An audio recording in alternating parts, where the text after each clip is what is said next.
Alright, so I'm here with my sweet Bant deck. I think this deck is pretty solid, and let's see how it does in the games. This is a little bit light on action, but Harmonize will get us there. And we draw a bunch of cards with Harmonize, we ramp into it with Azorius Signet. Yeah, this hand looks fine. Opponent keeps 7, and they look to be a fairly aggressive deck. Anything that's playing red. Yep. Alright, Mog Flunkies, here we go. We're off to the races, ladies and gentlemen. Get down my Azorius Signet.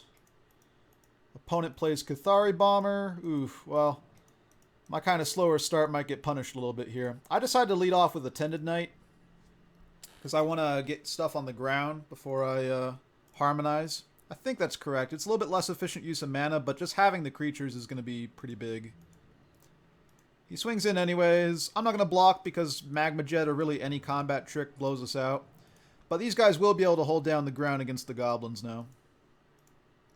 Ooh, Vithian Stinger. That negates a lot of what I have. The Flicker Wisp, the Gideon's Lawkeeper. This is a really, really good card. This is first pickable card in my opinion. And drawing Avacyn's Pilgrim. Not quite what we're looking for. I decide I'm going to just sacrifice this Avacyn's Pilgrim. Throw it on the chopping block, see if we can't find something. There's a Banishing Stroke, so we do have an answer to this Vithian Stinger now. And I'll just toss out this Avacyn's Pilgrim.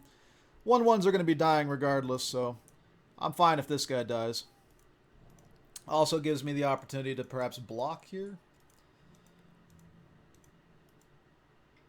Well, he's not going to give me some blocking opportunities. I can't really take any of this. Again, just any removal spell will blow me out if I try and block here, so rather than get 3 for 1 or something, I'll just take my lumps. Avacyn's Pilgrim goes down. Oof. These aggressive decks, if you have a slow start, can punish you pretty bad. Well, we've got to get rid of this Vithian Stinger. This is just too much of a beating. We lose too many of our guys. We lose Eyes in the Skies, Gideon's Lawkeeper, Flicker Wisp. We can only buy a little bit of time with Momentary Blink. This card literally just kills everything in our hand. Luckily, this puts it on the bottom of his library rather than his graveyard, so it won't come back to haunt me. But, ooh, we're in a rough spot. 10 health. Aggressive deck doing what it wants to do. Unearths a Cathari Bomber. Alright. Swings in with the boys. Well, I'll make some trades here. Reduce the clock that I'm on here. Down to 3. Rough, rough, rough. I do have a lot in hand to help stabilize, and this makes it even better. Stoic Angel. We're a little bit awkward on our mana. This is one thing to note about this deck. We did not draft enough fixing. This is a common theme in almost all the decks I draft. And I'm wondering if I should just be drafting all the fixings right up front. Tricolor lands, signets, everything, because it's hard to find in this format, and the 3-color stuff is good. I like these slower decks, and the better the slower decks are, and I think this is a format where the slower decks are really good, the better these multicolored decks are because they have more time to find their mana. But you do have to have some mana fixing. Right now my only white source is Azorius Signet, and the rest of my hand is all white, so we're in an awkward spot of only being able to play one thing a turn. But the Stoic Angel hopefully gets us out of this mess. Boros Reckoner. Well, that's a little bit problematic given that I have 3 life. I do have a way of tapping this guy down, but I didn't play him last turn because the Stoic Angel is pretty important. If I can start tapping him down... Ooh, Centaur Healer. Yes, please. Can we navigate our way out of this, actually? That'd be amazing. I need to draw a white source, really, but might as well get in with the Stoic Angel. She has Vigilance. Get 3 on our opponent. I'm at 6. I'm hanging in there. Opponent has a Handweir Lancer. Alright, well, I'm not dead if that's all he has. He's going to swing with everybody. Well, my blocks are pretty much forced here. There's not a whole lot else I can do. Yeah, we don't have a lot of options. Stoic Angel on the flunkies, and we'll eat these 2 tokens, and we'll go down to 1. I do have a Momentary Blink in hand, though. And there's a second white source. That's pretty huge. Well, I'm going to get in with the Centaur Healer, too. I mean, eventually he'll draw some burn and finish this up, so I need to do something. And I decide to main phase this Momentary Blink. At least the first half. Or do I? No, I play it risky. I'm trying to bait him into attacking with this Boros Reckoner. I think it was in a different game that I main phased a Blink because I was worried about removal. But any burn basically kills me. It'd be a little bit unfortunate if I go to Eyes and Skies, the Centaur healer, and he is able to just Chandra's Outrage and kill me. But I'm taking the risk, because if I can clear this Boros Reckoner, he ponders his attacks, he decides to go in, he goes for the kill. Well, is my blink good? Do you have burn? The answer is no. We played it risky and it paid off. And now we're going to eat this Reckoner, because we can't just let it hit our face. That's not going to work. Boros Reckoner, and I think this is the one I kind of main phase-ish. Before the damage gets dealt, let's just blink this guy. Maybe he had burn and he didn't realize. I doubt it, but we want the life gain. Alright, we have to start swinging in here. Get the boys in here. And I do not Flicker Wisp. Interesting. I guess because I want to tap down his guy.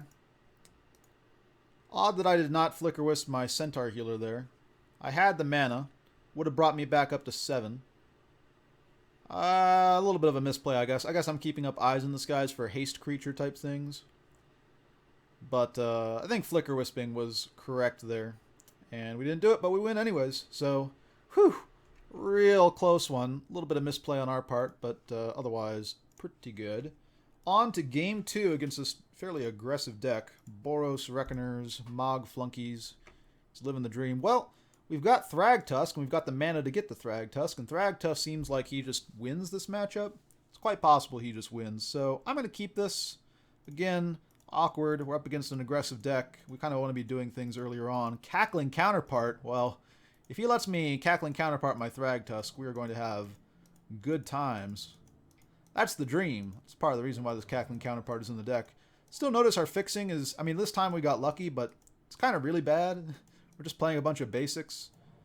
Really should be drafting Signets and Trilands more. Ooh, Carnage Gladiator, huh?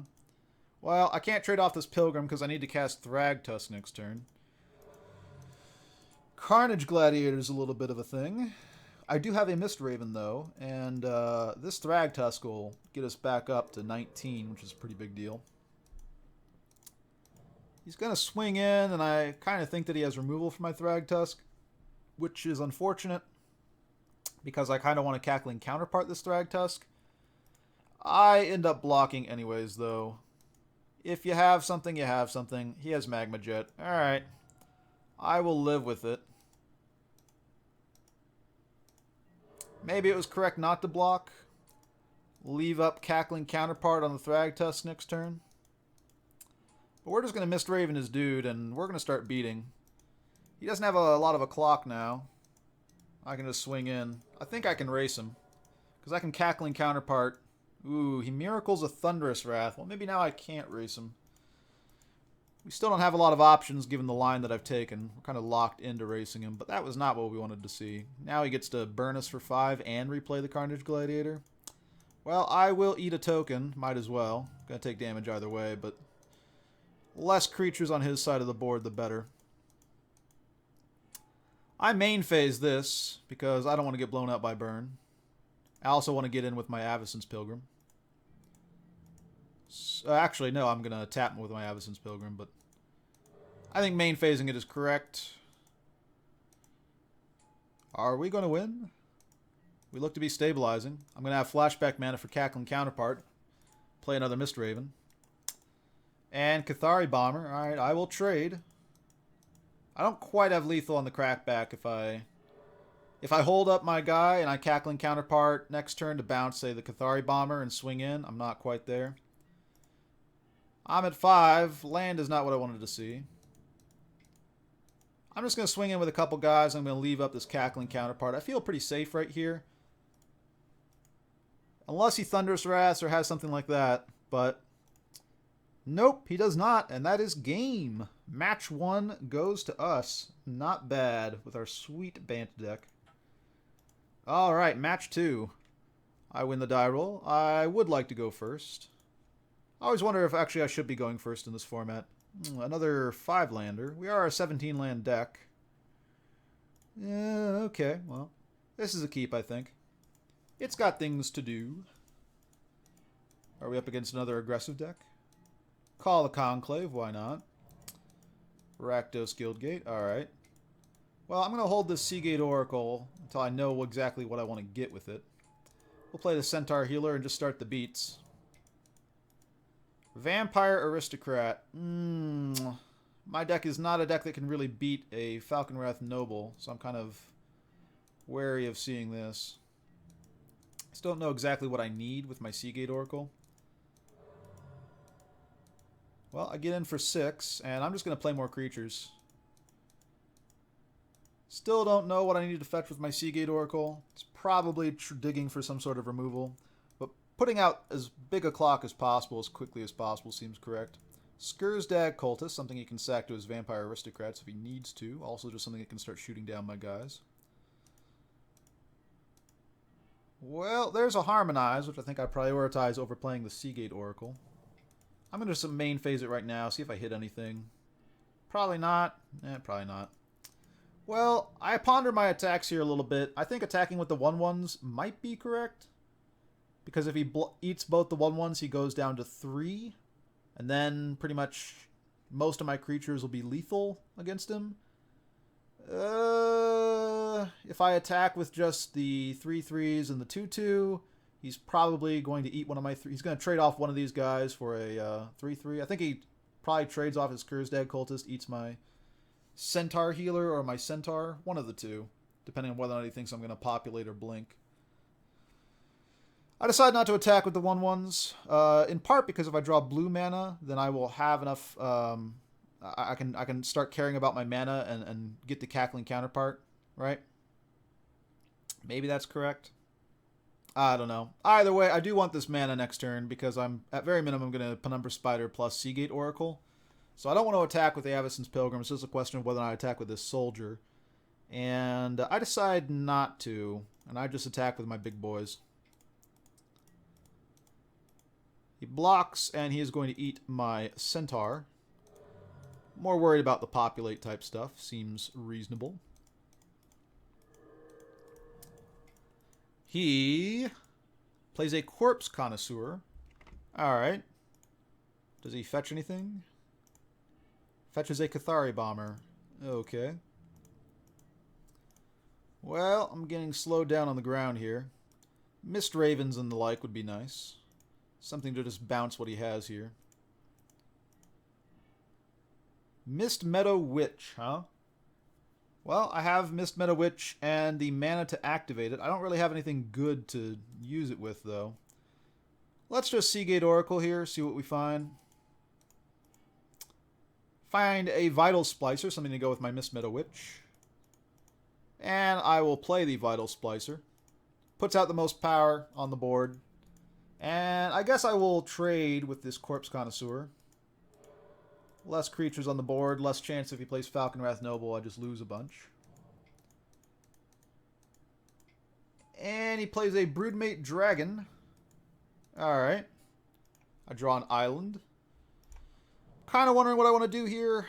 Broodmate Dragon is a pretty solid beating for us. I'd like to start exiling his dragon tokens, and maybe I can Alpha Strike if I do Mist Meadow Witch. Right, I can get rid of the dragon token one turn and then go after one of the other guys the next turn. We'll see where we get. I decide Mist Meadow Witch is the line. Tap my mana so that I'll have flexible mana here. And we're just going to leave up our activation of Mist Meadow Witch. His turn, he has some choices. He attacks with just the dragon token. I guess the question I ask myself here is, how much do I care about him having some sort of Magma Jet or whatever against my Mist Meadow Witch? I'm figuring that if I use my Mist Meadow Witch activation now, he's probably just going to kill my Mist Meadow Witch. But also, there's just the possibility that he doesn't really have much in hand, and if I exile this token right now, then next turn, potentially, I can just Alpha Strike for the win, remove one of his blockers, or if I have the mana, I could remove both of his blockers, swinging with everybody, basically, into the game. Seems like a thing I might be interested in doing. So I decide to exile this guy. Unfortunately, he has Mizzium Mortars. And also, unfortunately, I do not remember to regenerate my Golem with the Vital Splicer. So we're just blown out. Misplay there, but At this point, we're pretty much lost. There's not a whole lot we're going to be able to do. Mizium Mortars is quite a beating. Penumbra Spiders. Alright. Well, maybe I can catch him with these Penumbra Spiders. I could have had an extra 3/3 Golem here. Would it matter? The answer appears to be no. Zealous Conscripts. Yeah, this game is well over. So a misplay, but a misplay that doesn't really seem to be costing us that much.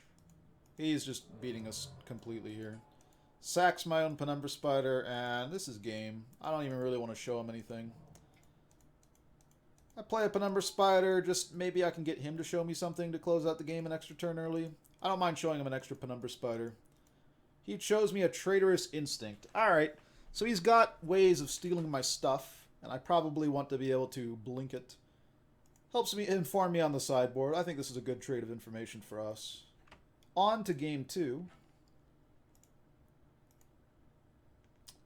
Yeah, this hand looks decent. It's lacking blue, unfortunately. And I have 3 blue cards. But I have a number of turns to get there. And I could just find Master Splicer mana. So I think this is a keep. Again, the mana fixing of my deck needs to be a lot better. I think I should be drafting mana fixing a lot more highly in these drafts. Tri-lands, Guild Gates, all of that all that jazz. We play out the Mist Meadow Witch. Feel like I need to put him on a clock. Eventually, Mizium Mortars just kills everything that I have, and I don't really have a good way around that. We're still hoping to draw some blue mana here. Vithian Stinger. Oh, wow, this guy's deck is pretty solid. Well, I'll attack in. I don't have blue mana for the activation of the Witch anyway, so let's just drop our Master Splicer here.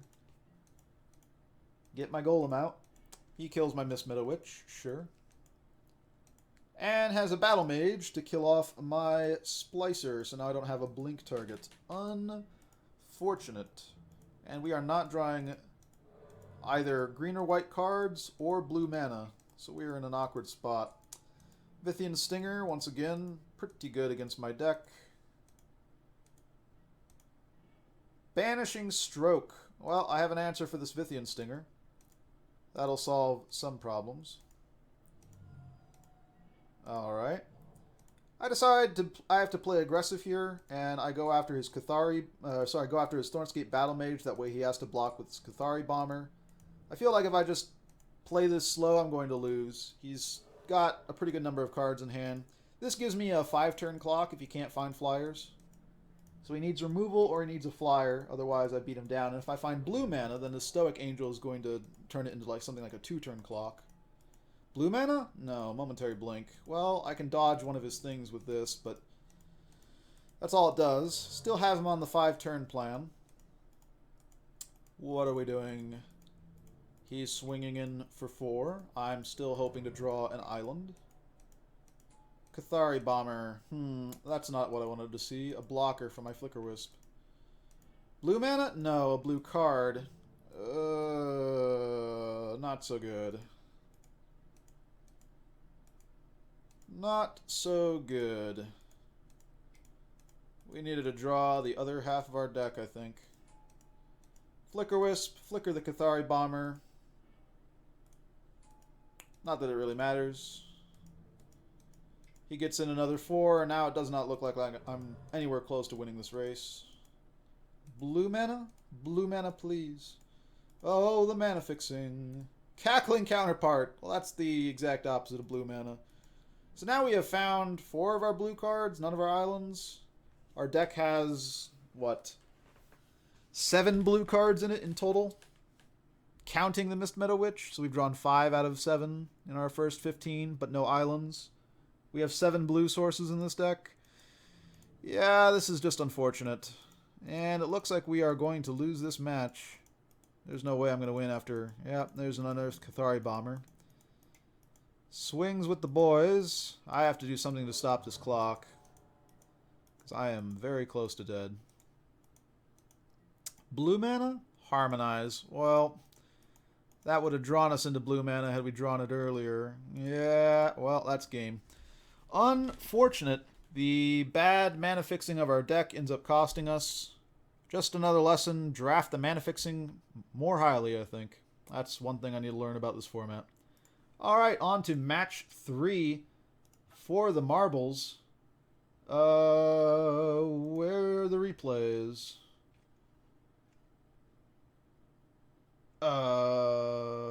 Huh. One moment, please. Let's try restarting. Maybe that'll make it show up.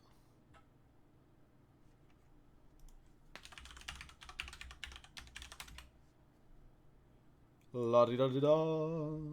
Don't know why there are not replays in that match. Just says 001. Interesting.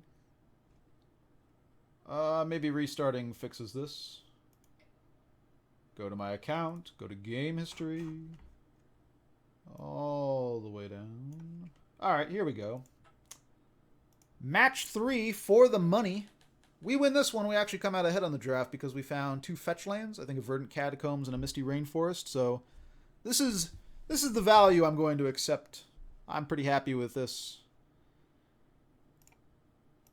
We have a pretty sweet deck. I think if we open some money and we go 2-1, that's acceptable. This deck is a little bit this hand is a little bit the opposite of what we were looking for, the opposite of the previous hands in the sense that it's got a lot of my 4-drops, nothing to ramp.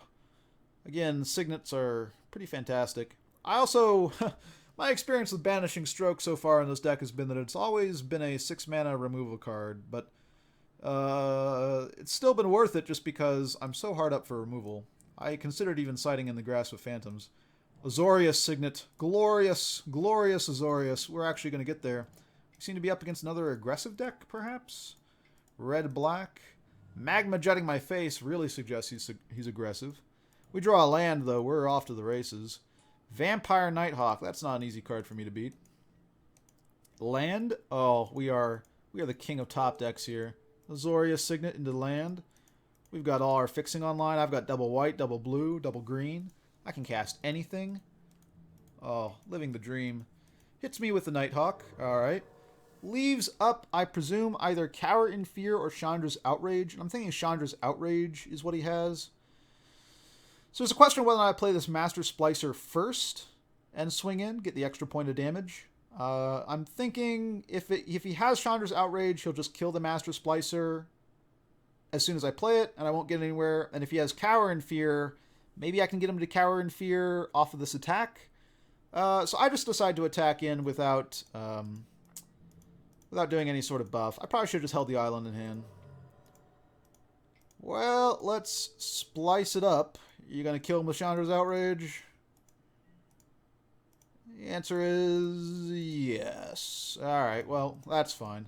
I still have him on a pretty short clock here. Yeah, Vampire Nighthawk will get him back some life, but...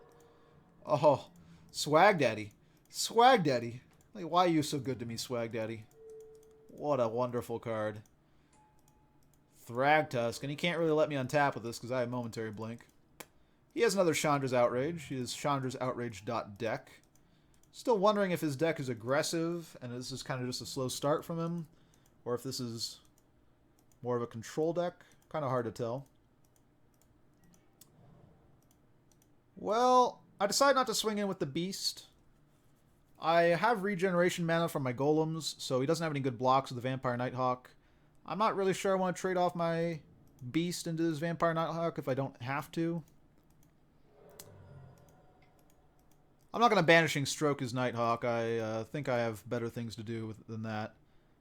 Had to kind of... Well, I really should have just tapped the Azorius Signet. That way I can regenerate twice. We win the game anyways, though. He just doesn't have anything else in hand. Alright, on to game 2. So I'm not really sure what he is at this point. He could be control-y. He could be just an aggressive deck that didn't quite get there. I think I ended up siding in... I side out my Mist Meadow Witch, and I side in my Lone Missionary. I side out the Witch because I think he has a lot of removal. At least that's what we saw. So I'm kind of just worried that I'll activate my Witch and then just die. This is a bit of a slow hand, but it's got a Centaur Healer, so I think it's a keep. Dragon Fodder, alright. So probably more of an aggressive deck. How are we doing over there? Blue. Huh. Maybe I was wrong about this aggressive deck. Well, I'm not going to play into a Magma Jet here. Not when I have all this blink up. Seagate Oracle? Sure. I decided I just want to play the Attended Knight. I could have just gone for an attack here. I think I go for an attack anyways. I don't think it's going to matter. I do not. Alright. So I'm really still thinking he's an aggressive deck even after playing that Seagate Oracle. Probably the wrong play, though, because as it turns out, he is not an aggressive deck. I'm willing to trade here if he wants to. He does not want to. I keep up Deputy Acquittals. I also keep up Momentary Blink, and I kind of have some decisions about which of the two I want to use. I'm going to use Momentary Blink here. Seeing Forbidden Alchemy convinces me that he is a slow deck, and that I should have been attacking with my Centaur Healer. Vampire Nighthawk. Not a great card for me to see. Tandem Lookout along with it. Both of these pretty bad for me. I do not have any way of blocking at the moment. Stoic Angel. Well, if she lives, I once again propose the trade. He does not take it. If Stoic Angel can trade with his Vampire Nighthawk, I'm going to feel actually pretty good about this game, even though that's a little bit of a depressing statement. The answer is no, though. Chandra's Outrage.deck has Chandra's Outrage, and we are probably losing this if this Tandem Lookout can't be answered. Part of the problem with these colors, lack of removal. Get in again? Sure. Well, we need to start playing stuff. I need the Seagate Oracle to find an answer. There's a Banishing Stroke, so maybe we're getting there. Do we get there? He gets to draw another card. I still have a lot of cards in hand, so it's not like I'm just losing the game, but now we're just losing the game. There's a Deadeye Navigator, so unless I draw a land and we Banishing Stroke it, oh, that's not good. Well, let's Ghostly Flicker, see if we can't find a land, because we're going to need that very soon. Well, there's a forest. Alright. Take that. And now we have to hope we find some way of killing off this Deadeye Navigator. Sure. Kills off my guy. Augur sprees down my Centaur Healer. Swings in with his crew. I misblock here for a second. I'm kind of deciding how I want to block. I decide I do want to block the Seagate Oracle. He has an Izzet Charm, so he gets a little bit of a 2-for-1 there. But I kill a Goblin on the backswing, so the main problem of us being able to kill this Deadeye Navigator can be solved now that he's used the mana. Well, so let's get rid of this guy because we just cannot beat him otherwise. There's literally nothing in our deck that'll beat this guy. We can catch this Vampire Nighthawk off guard. He goes in for the damages. Well, I'll block, eat a token. Go down to 4. Azure Mage. Alright, so he is not a fast deck. And we're done. We're totally lost this game. Maybe we can survive another turn. Draws a card with Azure Mage. Swings in with the boys. Well, can I block and maybe get somewhere? Answer is no. Chandra's Outrage.deck has another Chandra's Outrage. And that is game. Ooh. Alright, so we know he's not a fast deck now. We sideboard differently as a result. And we're going to look to be the beatdown here because I don't think we can outvalue a Deadeye Navigator. That's just not going to be something. We don't have anything in our deck besides the Banishing Stroke that beats that card. Plays an Augur of Bolas. Alright. I want to be the beatdown, but I don't have good attacks the way things are right now. I don't want to just play out my Flicker Wisp for no value. So we leave up Deputy of Acquittals here. Just in case he has Tandem Lookout or something. And I'll Deputy of Acquittals here. Get in for my 2 points. I can Ghostly Flicker if really necessary. Do I want to Ghostly Flicker? I guess the answer is no. Unless I see something like a Tandem Lookout. I'm not really willing to spend my Flicker there. Because I do have Thragtusk coming up. Big ol' Thrag Daddy. Now, we saw with Augur of Bolas that he had gotten a Chandra's Outrage. But he does not have 2 red mana, so I'm kind of planning around that. Thrag Daddy, you need to do work. The table is set, you gotta eat. Does he have removal for Thrag Daddy? Please, no. He does, unfortunate, because I had Ghostly Flicker, Seagate Oracle, and would have taken over the game. But we're still in an okay spot. Well, let's see what we find with the Seagate Oracle here. Our options are Banishing Stroke or Plains. Well, Banishing Stroke is an answer. This is a little bit of a non-bow, picking up your miracles with Seagate Oracle, but I'm still willing to pay 6 mana to remove something. With these colors, it's just not really feasible otherwise. We get in our 3. This game is looking a little sketchy. What do you got for me? Tandem Lookout, huh? Unfortunate. We're going to start giving him cards. Not where we want to be. Possible we just Banishing Stroke his guy. Interesting. Alright, well, let's swing in with the boys. Maybe I should have held back my Seagate Oracle. Flicker Wisp. Flicker my Seagate Oracle. This can block the Vampire Nighthawk for us. We can also Ghostly Flicker here for huge value. We'll hopefully hold this Banishing Stroke for his Deadeye Navigator if that shows up. Oh, he goes to remove. That's excellent. Means he spends all his mana, and we're going to get another couple Seagate Oracle activations. When our deck works, it works pretty well.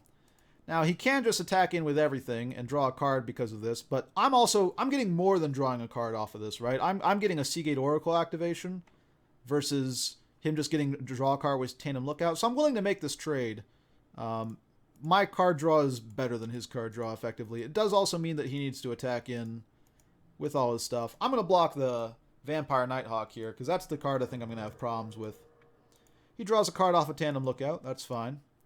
Flicker Wisp returns my Seagate Oracle, and now I get my card draw.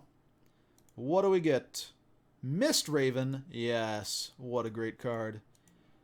2 perfect. I think I see a good path to victory this game now. I'm not going to attack with the Seagate Oracle this time, because it's possible he has a lot, and I don't want to give him another card with Tandem Lookout. But now I drop my Stoic Angel, and I just need to keep this Angel protected, and she is going to beat it a lot of face. He is in a rough spot here. He plays Niv Mizzet, Draco Genius. This is actually good for us. This is a perfect thing for us to be Mist Ravening and winning the game. We can put him on a pretty fast clock here. Mist Raven number 1. I have another 3 of them in my hand, technically, and a Banishing Stroke to solve this more permanently, but I want him to replay his Draco Genius. And I also want to keep up the mana for Momentary Blink, because I know he still has a Chandra's Outrage in hand. We saw that from the Augur of Bolas when he played it at the beginning. Will he go to remove my guy? I just want to play safe, keep my stuff up. Azorius Signet, huh? Well, let's swing and see what he does. He chumps. Alright. Goes to remove my Angel. I will protect my Angel. So he takes 2. And now I'm going to leave up Cackling Counterpart and actually the Momentary Blink. Will he tap out again for Draco Genius? If he does, we just win. There it is, Niv Mizzet. Great guy. Pretty expensive on the mana, though. And we are just going to win this with the Cackling Counterpart. Copy my Mist Raven. Bounce your Niv Mizzet. We, of course, untap our Mist Raven. And that's Xaxes, ladies and gentlemen. I still have stuff to do, too. I have Momentary Blink to blink my guys again. I've got Banishing Stroke in hand. I feel like we're still in command of this game. We're kind of lucky that his big threat was something that cost a lot of mana. Would have worked for Deadeye Navigator as well, likely, as long as he didn't have another mana to leave up, right, for the activation of it. So, pretty good. Able to squeak it out against this control deck. And that's kind of one of the positions I find myself often in, where I draft a sort of mid-rangey deck, and it helps in, say, match 1, where we went up against a very aggressive deck, and, you know, us being a deck that runs things like Centaur Healer was enough for us to stabilize. And against more control-y decks like these, we just kind of need to play enough aggro beatdown. It's a very difficult needle to thread when you're playing these mid-range decks. I think maybe it's better to just be the control deck, and I like being the blue control deck because Seagate Oracle, Augur of Bolas, a lot of stuff like this just does so much work. I like playing this Grixis style a lot better. You don't have the stabilization in terms of life gain, which was something that gave us, I think, match 1. But you've got good early blockers. and you take signets really well, and you've just got such huge card advantage from the blue that if you drafted a lot of removal to go with it, you're in a good position. Whereas our deck, because we're short on removal, we just have some problems. This deck probably would have had a better late game if we could have found something like a Simic Sky Swallower or something to ramp into. That way, we're not just playing Harmonize, Opportunity, things of this sort, and drawing into more mid-rangey cards, right? We're really hard-pressed for removal in these colors, and that's kind of one reason why I'm liking Bant a little bit less. But still, deck is pretty sweet. Went 2-1. We actually go up ahead a little bit because we opened pretty good value, and that's the whole story, ladies and gentlemen.